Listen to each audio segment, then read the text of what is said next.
Olá a todos, meu nome é Brena Santos Oliveira, sou engenheira agrônoma e hoje nós vamos continuar nossas atividades de encontro comunitário. O encontro comunitário é uma atividade que reúne um número maior de beneficiários e nesse momento ainda de pandemia a gente está fazendo ele de forma remota. A gente está fazendo na forma de videoaulas para que os beneficiários tenham acesso, um número maior de beneficiários tenham acesso ao nosso conteúdo. Bom, até a distância é uma adaptação das atividades de assistência técnica e extensão rural do Bahia Produtiva, que é um projeto do Governo do Estado da Bahia, por meio da Secretaria de Desenvolvimento Rural do Estado da Bahia, é executado pela ACAR, que é a Companhia de Desenvolvimento e Ação Regional, com recursos provenientes do acordo de empréstimo com o Banco Mundial. Hoje nós vamos falar de um assunto que é muito importante e é muito procurado pelos produtores, que é a produção de mudas. Bom, uma muda de qualidade, quando a gente pensa em uma muda de qualidade, ela tem algumas características. Ela tem que ter pelo menos 5 folhas, você tem que olhar em campo e ver uma muda de 5 a 8 folhas, bem desenvolvidas, nada de folhas encarquilhadas. Se a gente vê alguma alteração na folha, pode ser também sinal de deficiência nutricional. O diâmetro também é importante. Uma planta que seja ereta, que tenha um caule ereto, se a gente produz uma muda num viveiro ou em algum local. Se o local é inadequado, por exemplo, não tem a quantidade de luz que a planta precisa, a gente vai ver o crescimento do galho para o lado, o crescimento do galho ele vai tender para o lado onde tem sol. Então, se a gente tem um horário de sombra no viveiro, um horário de sol, a planta vai ter tendência de crescer para o lado que tem mais sol. Então a gente tem que pensar em todos esses pontos antes de pensar na produção de mudas em si, antes de pensar em realmente produzir essas mudas. Outro ponto que é importante, e principalmente o produtor, esse ponto é importante mesmo se você não deseja produzir as mudas. Se você adquire mudas de um viveiro certificado, normalmente a gente recomenda que seja adquirido de um viveiro certificado. Quando a gente adquire de um viveiro certificado, a gente tem que exigir alguns documentos desse viveiro. Essa muda tem que vir para você livre de doenças, livre de praga. A folha da muda tem que estar em bom estado. A planta tem que estar ereta. Se for uma muda enxertada, você tem que olhar se o processo de enxertia foi feito de um processo adequado. Essa planta você não vai ver praticamente a cicatriz. Você vai, uma muda em campo, se você observar no viveiro, ela vai ter uma etiqueta. O viveiro ele vai ter um campo de matrizes. Um campo de matrizes é uma área onde a gente tem as variedades que são utilizadas para fazer essas mudas. Esse campo de matriz é algo importantíssimo porque é onde a gente tem as plantas que a gente chama de matrizes, né, que vão dar origem àquelas mudas. Então, o produtor, mesmo que ele não queira produzir essas mudas, ele tem que estar de olho em quem ele compra. Certificação, tudo isso é importante. Nota fiscal, o produtor tem que estar lá observando, ele tem que ir ao local, observar, ver as mudas. Muitas mudas são de má qualidade, muitas mudas são compradas, adquiridas pelo produtor. Quando ele chega em campo, ele vai plantar essa muda, ele vê que o desenvolvimento da muda não é igual ao das outras. Então, isso porque às vezes a muda passou do período. A muda ela tem um período que ela fica naquele viveiro. Se passou desse período, ela vai ter problemas, dificuldades para se estabelecer em campo. Então, o produtor tem que ficar de olho e quando adquirir algum produto, ele tem que exigir tudo isso que eu falei, ele tem que exigir os documentos, de onde veio aquela planta, plantas sejam sadias, livres de praga, tudo isso. Tudo que o viveirista utilizou, ele tem que informar para o produtor, principalmente o tipo de material genético que está indo ali. Para a gente produzir mudas seminais, que a gente chama de porta-enxerto, a gente precisa de plantas, como eu disse, bem vigorosas, plantas que resistam, principalmente a algumas doenças, como doença mal do facão, a murcha, algumas dessas doenças. Então, os materiais genéticos mais utilizados para porta-enxerto são o TSH 1188, que é uma planta extremamente vigorosa, o CPEC 2002 e também a gente utiliza cacau comum para fazer esse tipo de muda seminal, Pará, Parazinho e também Maranhão, porque como eu disse são plantas mais resistentes, elas resistem mais em campo. É uma planta que serve de base para o enxerto. Então, a gente tem que pensar em plantas mais vigorosas. Plantas não necessariamente que elas sejam produtivas, mas que elas sejam resistentes, principalmente a pragas e doenças. Essas plantas, elas conseguem também, esse tipo de planta, ele consegue, como ela é mais vigorosa, ela consegue absorver muito mais nutrientes do solo e resistir a determinados tipos de manejo. No nosso exemplo, a gente não está usando esse tipo de clone. Esse aqui é só para exemplificar o fruto com o efeito, mas a gente não está utilizando esse.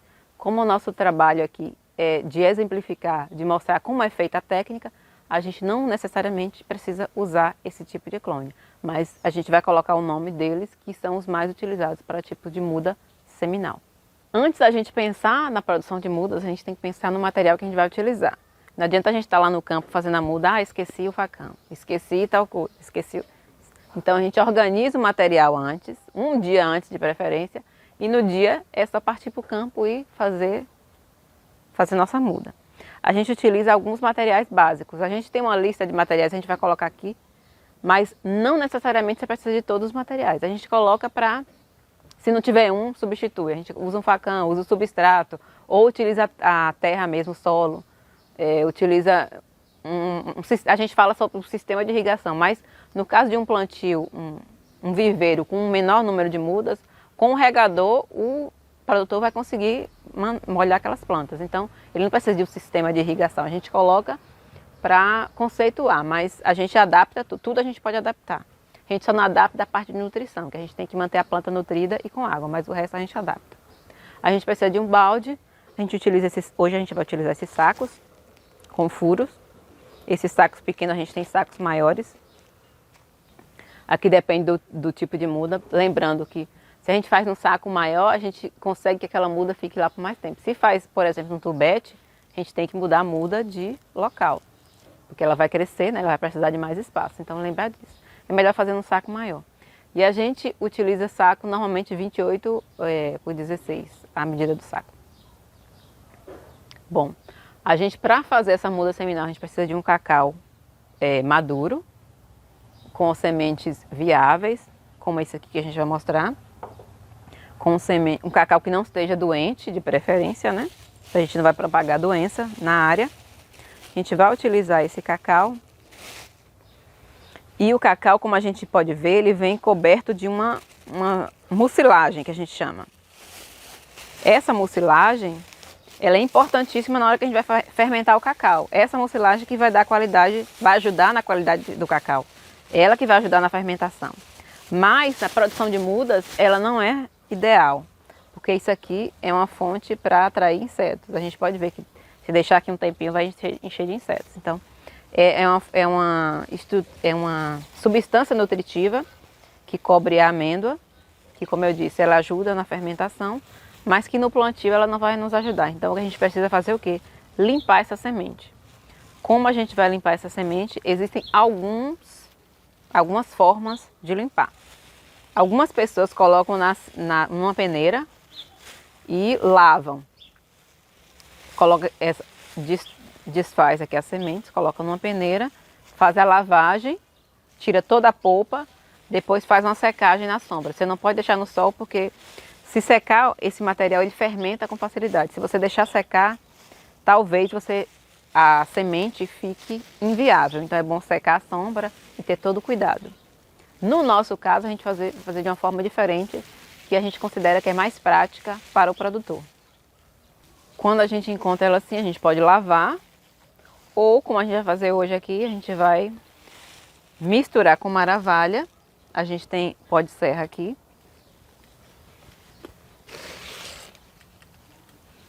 A gente coloca essas sementes, lembrando de tirar o bilro, né, essa estrutura do meio.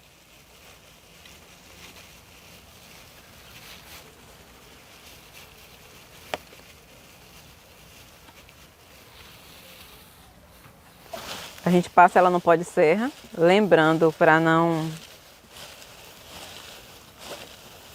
O pó de serra ajuda a tirar essa mucilagem. Não apertar muito.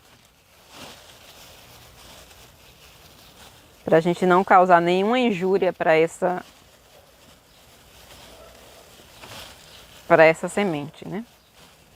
Se a gente, por acaso, furar ela, a gente pode deixar ela inviável. Então é bom que a gente tire toda a mucilagem assim. Dessa forma, direto a gente pode plantar. A gente pode pegar ela e plantar.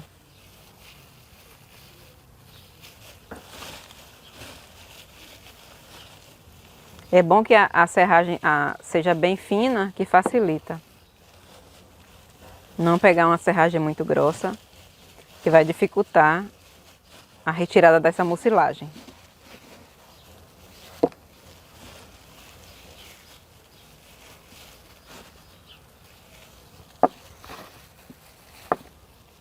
A gente também pode usar areia para fazer isso.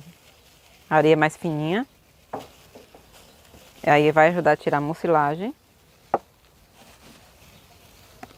E a gente vai conseguir plantar. Bom, a gente utilizou a serragem pó de serra para limpar, né, as sementes. Aí elas ficam assim. A gente tirou todo o excesso da mucilagem, fica um pouquinho grudando, mas nesse ponto aqui dá para a gente utilizar para germinação. Outro ponto importantíssimo é a escolha do substrato, o que vai receber a semente. Esse substrato ele pode ser o solo ou pode ser um substrato comercial. Quando a gente utiliza o solo, a gente tem que se preocupar com algumas coisas. Primeiro, esse solo tem que ser um solo de qualidade. Tem que ser um solo, não pode ser um solo barrento. A gente utilizou a maravalha para limpar as sementes, porque com a maravalha a gente pode usar a semente no mesmo dia. Se a gente for lavar, a gente tem que esperar 24 horas até ela secar a água completamente. E tem que secar a sombra, exige um pouquinho mais de cuidado. Com a maravalha a gente tira ali o excesso e pode plantar na mesma hora. A gente tem que também se preocupar com o substrato. O substrato é que vai receber a semente, para isso ele tem que ser de qualidade. Pode ser um substrato comercial, a gente vai mostrar hoje como faz com o substrato comercial. E pode ser com terra. Com terra a gente tem que ter o cuidado de, primeiro, fazer análise de solo dessa terra, para ver o que tem ali. E se faltar algum nutriente, a gente tem que adubar. E também a gente tem que escolher uma terra que seja de qualidade, um solo de qualidade. Não pode ser, se for tiver muita argila, for muito barrento, né? A gente tem que misturar um pouquinho de areia nele. Então, com a terra a gente tem que ter um pouquinho mais de cuidado. Quando a gente usa o substrato comercial, a gente já tem a garantia de que ali já tem um nutriente suficiente para a planta. A gente só vai depois tentar fazer, se a planta necessitar, uma adubação depois da muda. Mas, a princípio, o substrato garante o desenvolvimento da muda, o desenvolvimento inicial da muda. A gente também tem outras características quando a gente utiliza o substrato e quando a gente utiliza a terra. Quando a gente utiliza o substrato, uma muda no saco que eu falei de 28 por 16, uma muda pronta, né, para ser comercializada ou para ser transplantada para o solo, ela pode chegar a 1,2 kg, né, no máximo, com o substrato. No caso da gente utilizar a terra, a muda pode chegar a 4,5 kg. Então, é uma diferença muito grande. Se a gente pensar no transporte desse material, é uma diferença grande. Se o viveiro, a gente recomenda que o viveiro seja num local próximo à área de plantio, mas se ele for longe, uma muda feita na terra é muito mais pesada, mais do dobro de uma muda feita com substrato. Então, para transporte, a gente tem que pensar nisso. Além do que, a terra, a gente tem que escolher uma que seja livre de doenças. A gente já acompanhou locais onde tem nematóide no solo. Nematóide a gente chama, são vermes do solo. Esses vermes, eles podem atacar o sistema radicular. No caso de uma muda, ele pode acabar com a muda. Então, a gente tem que escolher um solo que seja de qualidade, um solo que seja fértil, tenha fertilidade conhecida. A gente só vai conhecer através da análise de nutrientes, que a gente manda para o laboratório, coleta uma parte, manda para o laboratório. A gente também precisa, o solo, ele retém um pouco mais de água do que o substrato. A desvantagem do substrato é esse, que a gente tem que ter um controle maior da quantidade de água que a gente fornece. A gente tem pelo menos 2 regas por dia. O solo, ele garante um pouco mais dessa água armazenada. Então, a gente tem que analisar o que é mais fácil para a gente, o que é mais barato, e aí tentar se adequar e tentar minimizar as perdas, né? Se o solo exige uma adubação, eu tenho que entrar com essa adubação. Se o solo, no final, vai ser uma muda mais pesada, eu tenho que colocar num local que seja de fácil transporte, para que eu não tenha que transportar longas distâncias até o local de plantio. Para a gente fazer a muda é algo muito simples. A dificuldade é o manejo, a gente está sempre de olho e observar como a planta está se desenvolvendo. De 4 a 5 dias, ela começa a lançar, ela já tem umas 4 ou 5 folhas lançadas, então a gente já tem que se preocupar. A gente utiliza os saquinhos, alguns podem optar pelo tubete, lembrando que o tubete exige que o produtor transplante essa planta num período mais curto. O tubete ela é um limite para o crescimento da raiz, então quando a planta chega a um determinado tamanho, ela tem que ser transportada para transplantada para outra estrutura, no caso um saco, e por isso que a gente recomenda que seja feita diretamente no saco. O saco tem furos para fazer a drenagem, né, dessa água que a gente rega, a gente utiliza para regar. E normalmente, para encher o saco, a gente utiliza um cano de PVC com corte em bisel. Eu vou colocar o desenho, a imagem. É basicamente uma estrutura assim, que vai facilitar a gente encher o saco da muda. É só uma estrutura que facilita. A gente corta um cano e utiliza para encher com o substrato ou com a terra. No caso, a gente tem muitas mudas para fazer, facilita nosso trabalho. Bom, eu vou colocar meu substrato aqui.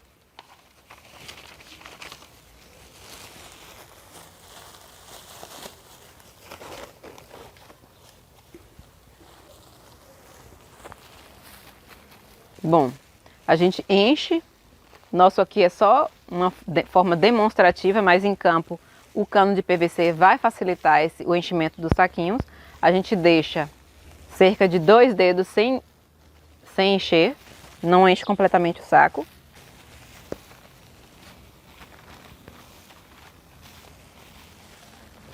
A gente não enche completamente o saco, deixa um pouco, cerca de 2 dedos assim, sem encher completamente.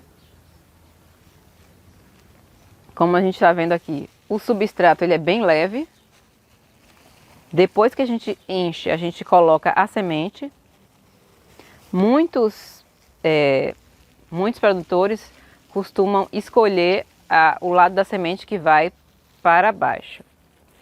E a gente que vai para baixo no substrato. Alguns utilizam essa parte mais gordinha para baixo, outros não. A gente recomenda que ela seja colocada assim. Vou mostrar aqui como ela tem que ser. A gente faz um buraco.